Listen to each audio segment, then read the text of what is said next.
XRPL evolved its privacy layer for compliance, and Ripple built the legal and operational stack that lets tokenized money move like cash and report like finance. If part one was about the ledger learning new tricks, part two is about the company that operationalizes those tricks at bank scale. Today we unpack Ripple's institutional engine, RLUSD, custody, prime, treasury, and the licensing web, and show how they fuse privacy, controls, and compliance into a single deployable stack. Stay to the end for a quick look at who rides these rails next. Everything here is for educational and entertainment purposes only, not financial advice. Always do your own research before making any investment decisions. If clear, no hype crypto education helps you make sense of all this. Hit like and subscribe. It tells YouTube this series is worth showing to other newcomers, and it helps me keep building it for you. In part one, we proved a simple point. Privacy only matters if it's paired with accountability. Zero-knowledge proofs and verifiable credentials can minimize data exposure while proving you're allowed to transact. But technology alone doesn't settle funds into a bank account or satisfy an auditor. That takes an operator with licenses, custody, and treasury discipline. Here's the big idea. Ripple has assembled 6 interlocking divisions that behave like a bank-grade operating system for tokenized finance. Payments moves value across networks with ISO 2022 messaging and compliance screens. Prime is the institutional execution and credit hub. Treasury manages working capital, redemptions, and liquidity. Custody provides qualified safekeeping and policy controls. RLUSD is the regulated dollar instrument that plugs into all of it. RippleX ships the developer standards that expose these capabilities to the market. Let's start with the dollar, RLUSD. Think of RLUSD as a redeemable claim on a US dollar that also understands compliance. It's issued on XRPL and on EVM networks for broad reach, backed one-to-one, and designed for predictable redemption. On XRPL, RLUSD leverages native controls like authorized trust lines, freeze, and clawback, so issuers can meet legal obligations without rewriting the chain. Here's where the privacy comes in. Redemption can be gated by Allowlists connected to verifiable credentials. Instead of sharing your personal documents with every endpoint, you present a credential that proves your KYC verified for a given jurisdiction. RLUSD's policy checks the credential, not your raw identity data, and allows redemption or transfer under the issuer's rules. Compliance is verified, privacy is preserved. Assurance is the next layer. Treasurers need proof that tokenized dollars match real-world dollars. That's why reserve custody, independent attestations, and clear redemption mechanics matter more than marketing. Put simply, if the numbers aren't provable, the product isn't institutional. Now, custody, the quiet backbone. Ripple's custody stack combines an institutional orchestration platform with a qualified U.S. trust company to deliver bank-style key management, policy engines, and segregated accounts. In practice, that means rule-based approvals, multi-signature governance, and tamper-evident audit trails that fit directly into how banks already operate. Most chains talk about wallets. Institutions talk about policy. To move size, you need Prime. Prime unifies execution, clearing workflows, and collateral, so an institution can trade, fund, or hedge without juggling 5 portals. Here's the twist. The same credential you used for RLUSD redemption can authorize your Prime account to transact under defined limits and geographies. The compliance state follows the client, not a spreadsheet. Treasury is where this becomes cash with APIs. Imagine a corporate that sweeps idle dollars into RLUSD at close of business, pays vendors globally within minutes, then redeems back to a bank account before noon, all under policy with statements that tie to ERP. That's not crypto theater. That's working capital efficiency. When Treasury teams see same-day redemptions and programmatic settlement, they see reduced float, fewer exceptions, and faster month-end close. Payments stitches those pieces together across jurisdictions. Before any transfer is routed, Payments screens the transaction, checks travel rule requirements, and chooses the optimal corridor: fiat, XRP bridge, or RLUSD stablecoin leg.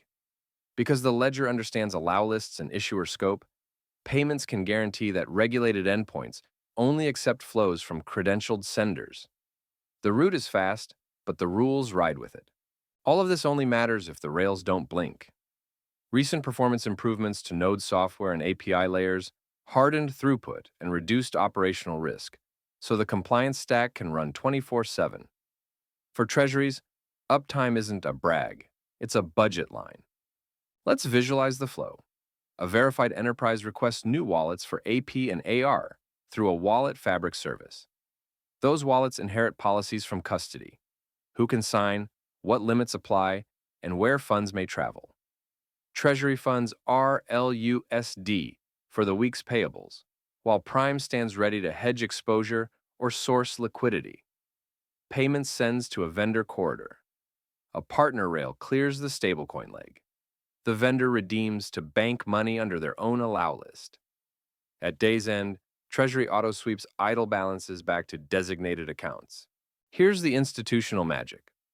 One credential unlocks many actions without re-exposing sensitive data. KYC once, transact many. The ledger enforces rules the moment value moves. Issuers can freeze or claw back under legal order, and every step leaves an audit trail that an external auditor can follow. Speed with accountability, that's the actual product. Ripple's regulatory footprint spans nearly every major hub. In the US, FinCEN registration covers AML and money service operations. In Dubai, VARA licenses digital asset activity under the Emirates banking framework. Singapore's MAS provides one of the strictest payment token regimes in the world. In Europe, the CSSF and new MiCA rulebook give passporting rights across the EU. Put together, that coverage means Ripple can operate and distribute regulated products almost anywhere its clients do business. Licensing is strategy, not a footnote.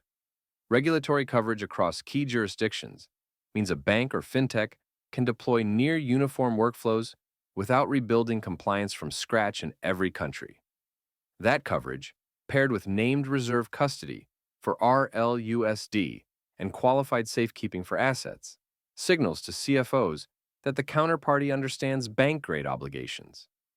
In tokenized finance, distribution power comes from licenses as much as from code. Let's address the tough question: who controls the safety brakes? On XRPL, freeze and clawback are issuer-scoped features, not global switches.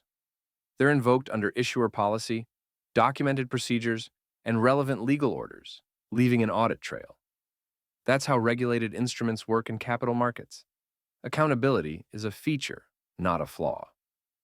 What about interoperability? Won't credentials break when assets move across chains? The emerging pattern is compliance metadata that travels with the asset representation. So allowlists and credentials can be checked even when settlement hops through EVM environments. Interop used to mean copy the token and hope for the best. Now it means move the token and its policy. Zooming out, this lines up with what central banks and the BIS have been testing: privacy-preserving payments that still satisfy rules. The same architecture that serves a CBDC pilot also serves a corporate treasurer: controlled issuance, defined redemption, and traceable lifecycle events. That's why tokenization isn't hype. It's a packaging format for money and assets that institutions can actually adopt. Here's where it gets practical. Think card settlement, marketplace payouts, or subscription billing. With RLUSD, settlement windows compress from days to minutes, exception handling moves on-chain, and reconciliation is programmable. Add Prime on the back end, and a treasury can collateralize, net, or unwind exposure intraday without waiting on legacy batch cycles. The effect isn't just speed, it's working capital liberation. We should talk about statements and auditors because that's where projects live or die. Institutions need SOC-aligned controls, chain analytics that map to fiat ledgers, and reserve attestations that third parties can verify.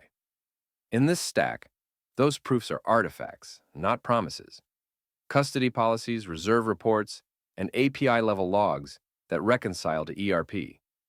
If your blockchain story can't close the books, it's a demo, not a deployment.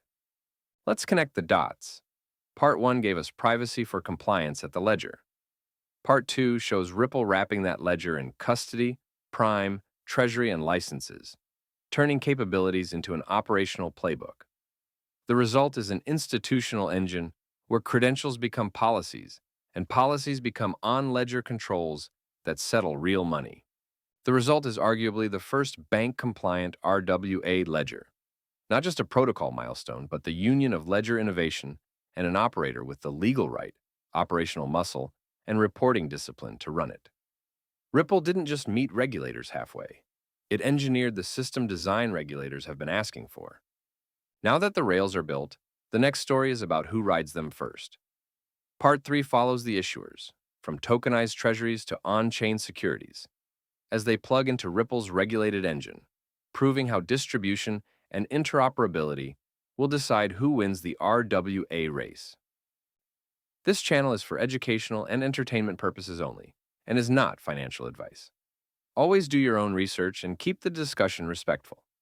If you enjoyed the video, please consider liking, subscribing, leaving a comment, or sharing it with a friend.